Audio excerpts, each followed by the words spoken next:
In a congregation, a professor from Uganda initially spoke about all things related to Christianity.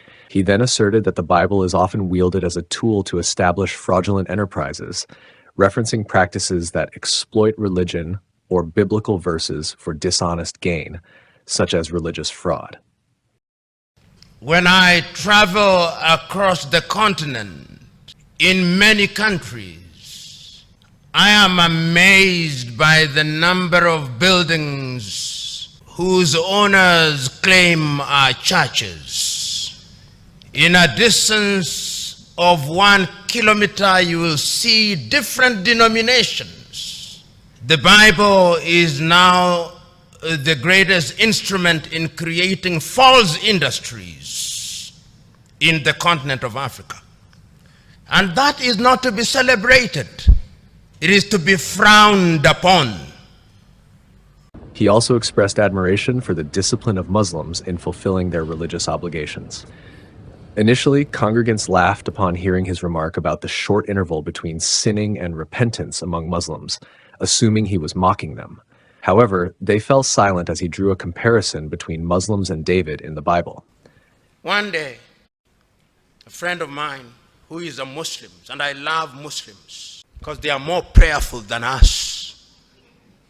If there was a Muslim in this assembly, there would be a segregated prayer place there. They remember their gods on average 5 times a day.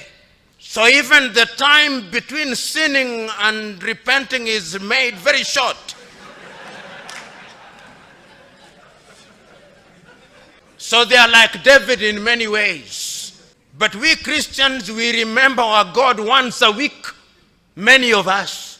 His comment, like David in many ways, alludes to the biblical story of King David, known for his sincerity and diligence in worship despite personal flaws.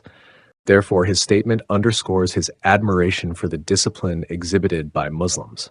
The professor then shifted his focus to the situations in Uganda and Kenya, where most people are Christian. He pointed out behaviors that contradict religious teachings, such as high rates of theft. Surveys indicate that moral decline is common in Christian communities. However, it is essential to avoid judging a religion solely by the actions of its followers. Rather, it should be evaluated based on the teachings in its sacred texts. And I was telling you about this Muslim friend of mine. And he was telling me at one time, whether this was true or untrue, I do not know, but at an airport in one of the Arab countries, they had a message, you can leave your bag, they are safe, there are no Christians here. If you come to Uganda here, they'll tell you they are possibly 70% Christian. Kenya, 90% Christian. We are all Christian, but we are thieves everywhere. Christian thieves. Rediscovering mentorship from a biblical perspective. Thou shalt not steal is one of the commandments. But we are thieves. Why?